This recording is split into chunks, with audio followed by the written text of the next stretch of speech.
Bismillah, walhamdulillah, wassalatu wassalamu ala rasulillah Muhammad ibn Abdillah wa ala alihi wa sahbihi wa mawala amma ba'du.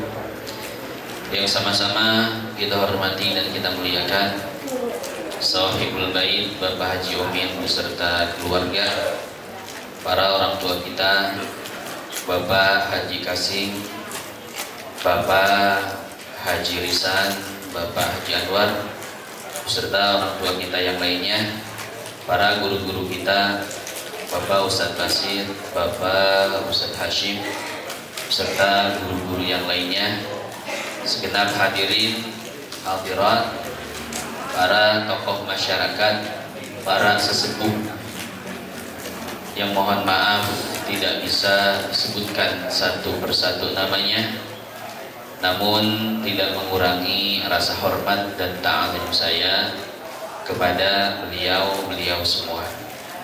Hadirin jamaah yang dimuliakan Allah, sebagaimana biasanya pada kesempatan kali ini kita akan melanjutkan kajian kita pada kitab Abi Syuja. Akan tetapi sebelum kita melanjutkan kajian tersebut, maka di sini ada sebuah kisah. Ini kisah saya ambil daripada kitab Al-Fawaidul Mukhtarah yang dikarang oleh Al-Habib Ali bin Hasan Baharun. Ini kira-kira mau dengar gak kisahnya Bapak Ibu sekalian? Ini kisahnya luar biasa nih. Kayaknya cocok banget buat bapak-bapak dan ibu-ibu ya. Bagaimana ceritanya? Hukiya anna rajulan kana lahu zawjatun maradun syadidah. Dikisahkan bahwasanya ada seorang laki-laki yang memiliki istri yang sedang sakit parah. Saking parah penyakitnya sampai-sampai orang-orang mengira bahwasanya umurnya tidak akan lama lagi ya. Ini kejadiannya di Tarim, Pak, di Hadramaut di Yaman Selatan. Selain dari kitab ini, saya pun dapat cerita langsung dari guru saya, yaitu Syekh Toha. Nah, ada seorang laki-laki yang memiliki seorang istri yang sedang sakit parah. Saking parah penyakitnya sehingga orang-orang menyangka umurnya tidak akan lama lagi. Wa takhafu an yatazawwaja zawjuha 'alaiha imra'atan ukhra.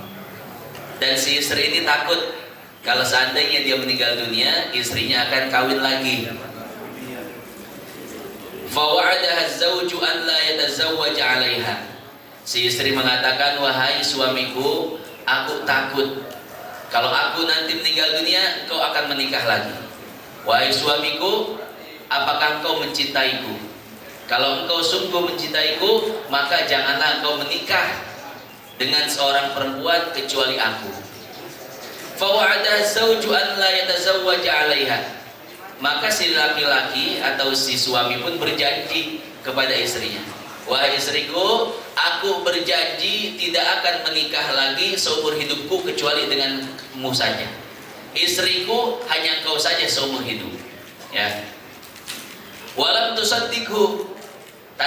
Tapi si perempuan ini tidak percaya. Kenapa? Karena laki-laki biasanya janjinya jambu, janji palsu. Ya. Si laki-laki berjanji, "Wahai istriku, seumur hidupku sungguh aku tidak akan menikah kecuali denganmu saja. Aku tidak akan menikah lagi setelah kau meninggal dunia. Aku berjanji kepadamu." Itu janji suami, tapi sayangnya si istri tidak percaya. Hatta qata'a az-zawju dzakarahu li ta'kidi wa'dihi. Maka si perempuan mengatakan, "Wahai suamiku, coba buktikan kepadaku bahwasanya nanti setelah aku meninggal dunia engkau tidak akan menikah lagi." Bagaimana wahai istriku cara membuktikannya? Kata si istri, "Potong kemaluanmu." Tuh. Kata si istri, "Wahai suamiku, untuk membuktikan ucapanmu bahwasanya setelah aku mati nanti engkau tidak akan menikah lagi, maka potonglah kemaluanmu. Ini kira-kira kalau bapak diminta seperti itu oleh istri bagaimana, Pak? Nah, untuk membuktikan cintanya ini, maka si suami pun benar, dia memotong kemaluannya, Pak. Setelah dipotong dikasih lihat kepada istrinya, wah istriku ini sudah hilang. Ya, ini bukti cintaku kepadamu. Setelah kau meninggal, aku tidak akan menikah lagi. Ya, maka sang istri pun kemudian merasa tenang, Pak, hatinya. Ya, dia mengatakan, wahai suamiku, kalau begitu aku bisa mati dalam keadaan tenang. Tapi apa yang terjadi? Wa ba'da muddatin syufiyatiz zaujah. Tapi ternyata setelah beberapa waktu, ini si istri bukannya meninggal dunia, tapi malah sembuh dari penyakitnya. Masya Allah, Masya Allah. Ya. Summa lam tarda bi zawjiha liqab'i dzakari. Sehari dua hari istrinya masih bisa nerima, suaminya tidak punya kemaluan lagi. Wahai suamiku, aku terima engkau apa adanya. Sehari dua hari masih bisa terima. Seminggu dua minggu bisa terima. Sebulan dua bulan, wah, berubah, Pak, ternyata. Kata suaminya, wahai istriku, bukankah ini atas permintaanmu? Bukankah ini sebagai bentuk cintaku kepadamu? Ya. Tapi mengapa sekarang engkau yang berubah? Ya. Engkau seolah-olah tidak lagi mencintaiku hanya karena aku tidak memiliki kemaluan. Wahai istriku, ya, bukankah ini semua karena aku cinta kepadamu dan aku menuruti segala kemauan, ya. Maka si perempuan ini pun masih tetap tidak bisa terima, Pak. Karena perempuan itu paling lama 4 bulan, Pak, bisa menahan syahwatnya, ya. Kalau laki-laki kan 4 hari gak kuat, ya. Laki-laki 4 hari gak kuat, Bu. Kalau perempuan itu paling lama 4 bulan bisa menahan syahwatnya, ya. Ini sebagaimana yang pernah ditanyakan oleh Umar bin Khattab kepada anaknya, wahai Hafsah, perempuan itu paling sabar tidak melakukan hubungan badan berapa bulan sih? Kata Hafsah, paling lama wahai ayahku, perempuan bisa menahan syahwatnya itu 4 bulan. Lebih dari 4 bulan, Masya Allah, sama perempuan juga manusia, ya. Nah, maka sama dengan kejadian ini, Pak. Setelah beberapa bulan berlalu tanpa mendapatkan nafkah batin dari suaminya, maka akhirnya si perempuan pun tidak bisa tahan.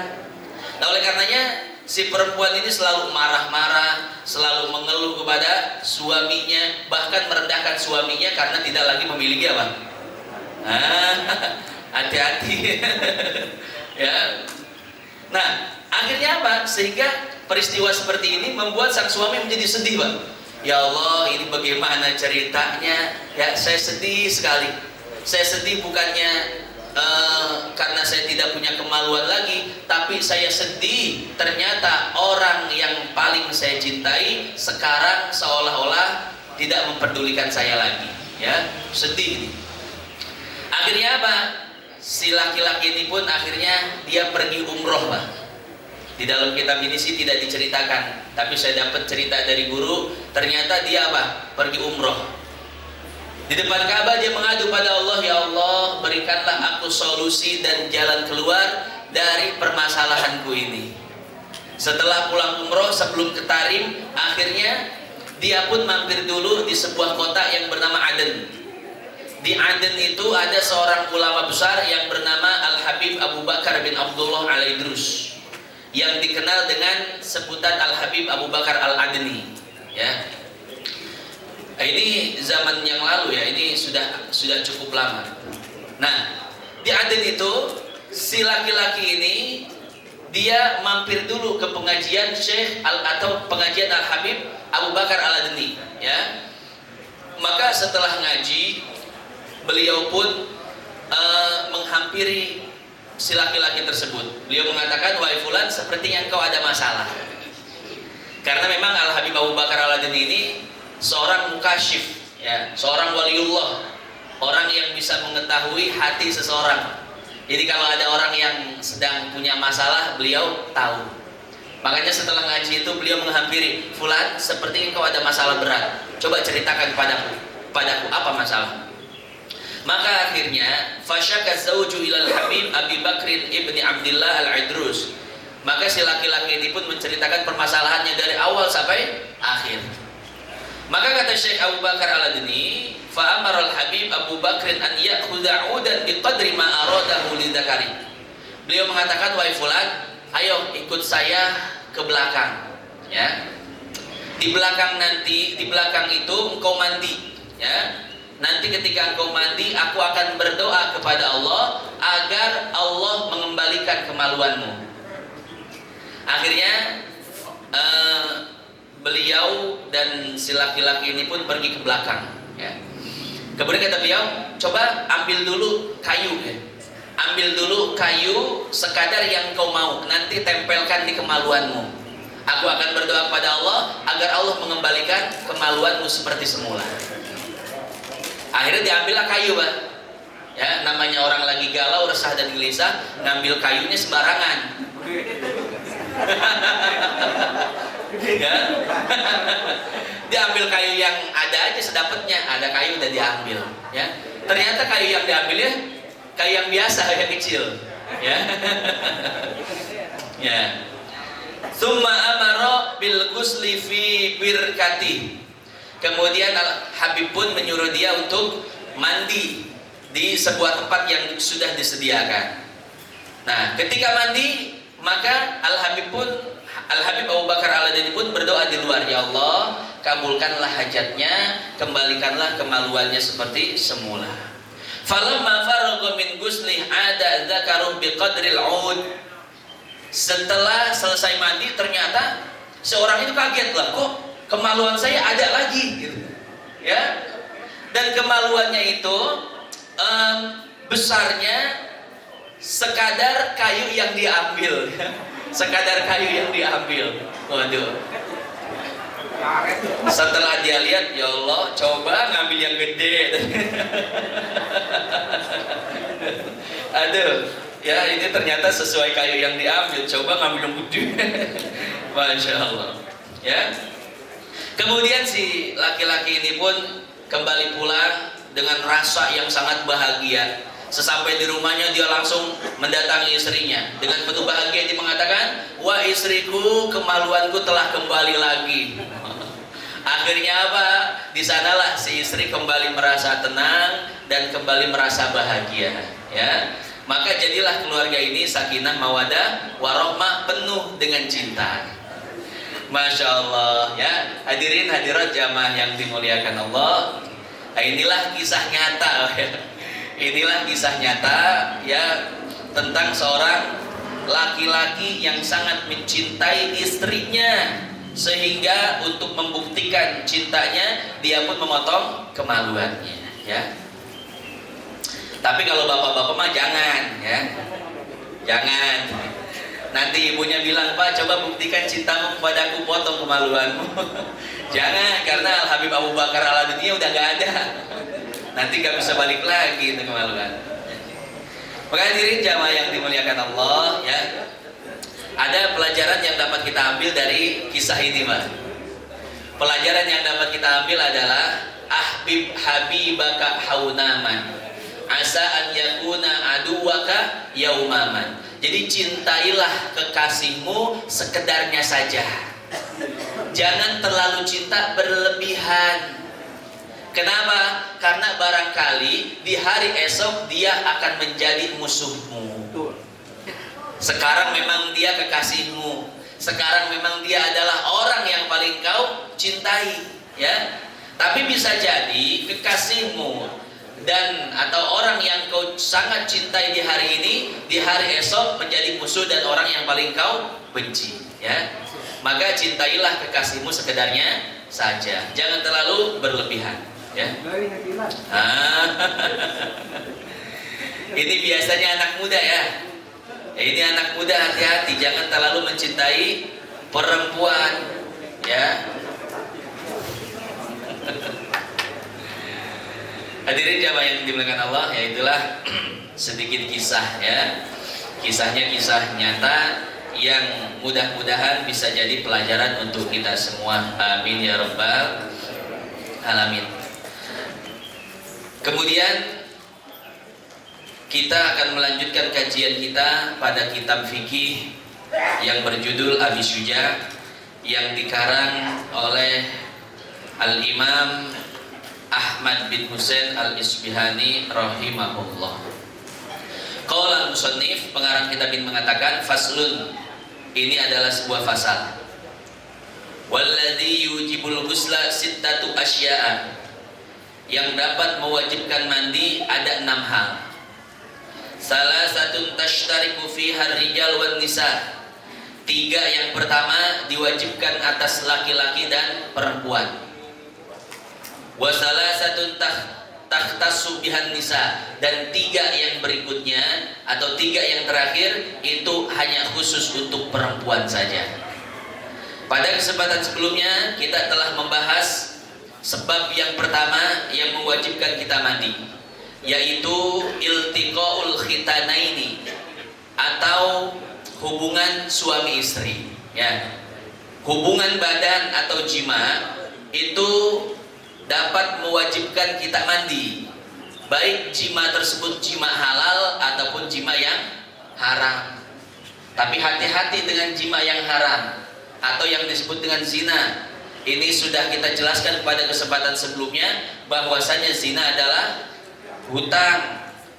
Siapa orang yang berhutang, maka dia harus membayarnya. Hutang uang dibayar dengan uang, hutang nyawa dibayar dengan nyawa, hutang zina harus dibayar dengan zina.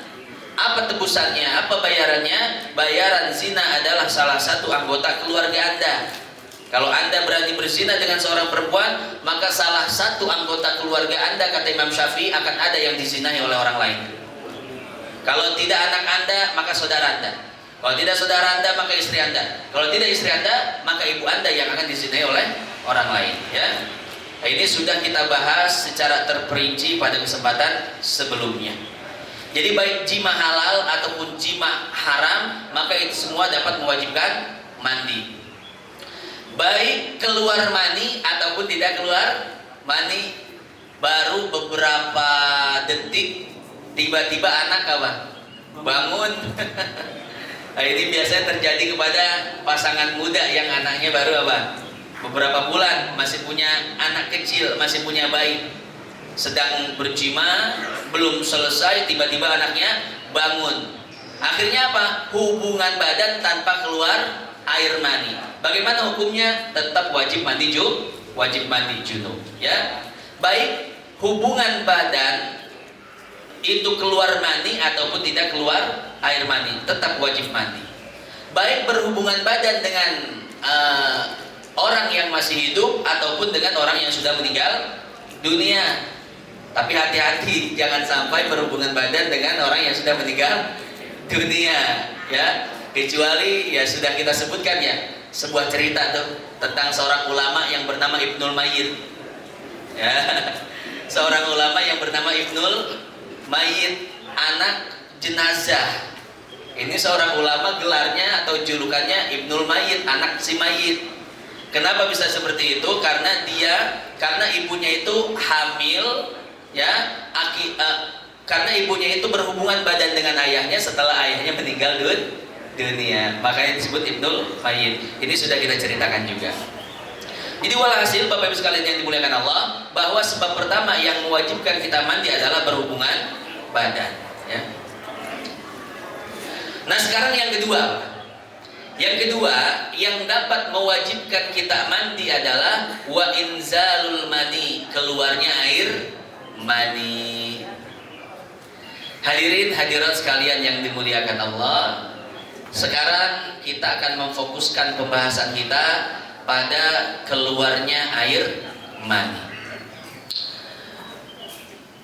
Perlu kita ketahui bahwasanya ada 3 cairan yang hampir sama yang keluar dari kemaluan kita. Pertama namanya mani, yang kedua namanya mazi, dan yang ketiga namanya wadi. Ya, ada mani, mazi dan wadi. Ya. Apa bedanya? Nah sekarang kita akan menjelaskan perbedaan-perbedaannya dulu. Apa perbedaan mani dengan mazi dan apa perbedaan mazi dengan wadi. Setelah itu baru kita akan sebutkan hukumnya. Al-farqu bainal mani wal mazi wal wadi. Perbedaan antara mani, mazi dan wadi. Pertama, mani. Ma'un abyadun yatadaffaqu hala khuruji. Jadi yang namanya mani itu adalah sebuah cairan yang berwarna putih. Yang ketika keluar, dia keluar dengan cara melompat. Melompat bahasa lainnya apa, Pak? Memancar, ya, memancar. Jadi air mani ini adalah sebuah air yang berwarna putih yang keluarnya itu dengan cara apa? Memancar, ya, memancar. Wa yakhruju bisyahwatin, keluarnya itu karena dorongan syahwat yang sempurna, syahwat yang terpenuhi, Pak. Ya. Wa yaqubu khurujahu futur. Setelah keluar air mani, maka seseorang akan merasakan rasa letih yang sangat luar biasa. Ini kira-kira betul nggak Bapak Ibu? Kalau laki-laki saya tahu dan tahu rasanya, ya. Jadi setelah keluar itu apa? Lemes, letih. Ini kalau perempuan bagaimana, Bu? Sama, ya? Biasa aja katanya, Pak. Itu kalau laki-laki, Bu, kalau air mani sudah keluar, letih, lemesnya luar biasa, ya. Makanya setelah hubungan badan itu, ya, jangan langsung ke kamar mandi, jangan langsung pergi kemana-mana. Tapi alangkah baiknya, ya, baik secara agama atau secara ilmu psikologi, baiknya itu setelah hubungan badan, Pak, ya, tiduran dulu. Suami istri tiduran dan saling peluk. Saling peluk, ya. Ya. Kemudian ajak ngobrol dulu istri, Pak. Ini istri, Pak. Istri setelah berhubungan badan jangan langsung ditinggalin. Ya. Terkadang apa? Kita kan langsung ninggalin tidur atau langsung ninggalin ke kamar mandi, betul loh? Betul, ya? Jangan dulu tinggalin. Setelah berhubungan badan, tiduran dulu sejenak sambil peluk istri. Sambil ajak ngobrol, ya. Nah, jadi seperti itu, ya. Jangan langsung ditinggal ke kamar mandi, nanti istri kecewa, Pak. Begitu pula dengan istri, setelah selesai jangan langsung meninggalkan suami ke kamar mandi atau meninggalkan tidur, ya. Setelah berhubungan badan, kalau bisa tiduran dulu, pelukan, kemudian sambil ajak ngobrol dan bicara, ya. Masya Allah.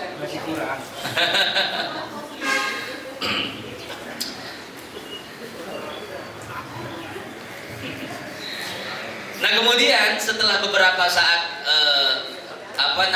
mengobrol, setelah beberapa saat beristirahat, maka setelah itu baru ke kamar mandi dan mandi. Kalau bisa mandi bersama, Pak, ya. Pernah nggak mandi bareng? Dulu Pak Ustadz beberapa tahun yang lalu, waktu masih muda. Ya, ini mandi bersama atau mandi bareng dengan istri itu dianjurkan, Pak. Karena Rasulullah pun pernah mandi bareng dengan istrinya, ya. Ini satu bentuk keromantisan di dalam rumah tangga dan ini bisa menambah cinta. Ya, bisa menambah cinta, ya, saling memakaikan sabun dan lain sebagainya. Itu bisa menambah cinta, Pak, ya. Masya Allah. Ya. Nah, itu kalau hubungan badannya itu dekat-dekat dengan subuh, Pak. Dan itu memang waktu paling bagus, ya. waktu paling bagus untuk berhubungan badan adalah di waktu sahur. Artinya apa? Artinya beberapa waktu sebelum subuh. Jadi Bapak Ibu sekalian yang dimuliakan Allah, 1 jam sebelum subuh itu bangun, Pak. Bangun 1 jam sebelum subuh, kemudian ke kamar mandi dulu, bersihkan badan dulu, ya. Mulut yang tadinya bau, sikat gigi dulu biar wangi. Kemudian setelah itu wudhu dan sholat tahajud dulu 2 rakaat. Bapaknya sholat tahajud, ibunya juga sholat tahajud. Minta sama Allah, ya Allah, ya, setelah sholat tahajud ini kami akan melakukan hubungan badan. Habis ibadah tahajud kami akan ibadah enak, ya Allah. Itu namanya ibadah enak, Pak, ya. Maka ridhoilah hubungan kami, dan apabila dari hubungan tersebut akan terlahir seorang anak, maka jadikanlah anak tersebut menjadi anak yang soleh dan soleha. Kira-kira pernah nggak sebelum hubungan badan seperti itu? Kita mau main tabrak aja, Pak, ya. Main tabrak aja. Nggak ada acara-acara sholat bareng dulu. Ya alangkah baiknya, Pak, ya, sholat tahajud dulu, bersih-bersih dan lain sebagainya. Setelah sholat tahajud baru pertempuran dimulai. Nah, ya, nah, hubungan suami istri, hubungan badan yang paling afdol adalah sebelum subuh, ya. Sebelum azan mandi junub, ya, mandi bersama atau sendiri-sendiri. Setelah itu siap-siap pergi ke masjid, ya. Itu paling afdol. Ini kira-kira Bapak Ibu sekalian biasanya sebelum tidur atau sesudah tidur? Irahawai hayang aja. Ya, habis johor jadi, Pak, ya. Nah, tadi itu kalau hubungan badannya sebelum apa? Sebelum subuh, ya. Bisa langsung mandi dan disambung dengan sholat subuh. Lalu bagaimana kalau hubungan badannya sebelum tidur? Misalkan jam 11, jam 12 atau jam 1 malam, ya. Apakah harus langsung mandi atau tidak? Maka hadirin sekalian yang dimuliakan Allah, ya. Kalau hubungannya itu sebelum tidur di jam 11, jam 12, jam 1, maka ini ada 2 pilihan. Mau langsung mandi silahkan, atau mau mandinya ditunda nanti sebelum subuh, itu tidak jadi masalah. Tapi lebih afdol, ya, langsung mandi pada saat itu juga, ya. Itu lebih afdol. Kenapa? Karena jangan sampai kita tidur dalam keadaan junub. Lalu bagaimana kalau kita tidak mau mandi dulu, atau karena memang takut sakit dan lain sebagainya, ya. Kalau kita takut sakit, apabila mandi dulu atau apabila mandi di tengah malam, maka cukup berwudu saja, Pak, ya.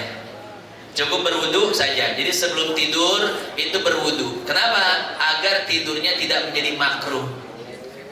Karena orang junub ini makruh melakukan 2 hal sebelum dia mandi junub. Pertama apa? Makan dan minum. Tuh. Orang yang junub, Pak, orang yang junub itu makruh makan dan minum kecuali dia wudu dulu. Kalau dia wudu dulu maka tidak makruh makan dan minum. Yang kedua, orang yang junub itu makruh tidur, ya. Nah, lalu bagaimana agar tidak makruh tidurnya? Maka dia berwudu dulu sebelum tidur. Jadi kalau tidak mau mandi, ya, maka alternatif yang kedua adalah berwudu sebelum tidur. Ada seorang ulama namanya